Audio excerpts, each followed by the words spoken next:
Hi, this is Donald from Steam Bright Supply, and I was going to show you this dual rig nozzle.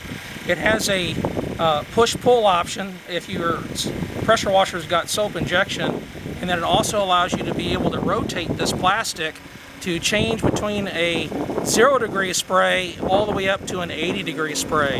So I'm going to go ahead and show you what that's like. So I've got this on a 2100 psi pressure washer, and you can see this is at a 0-degree spray. Now as I start rotating it, I can start deflecting it all the way up to 80 degrees, depending on the surface I want to clean.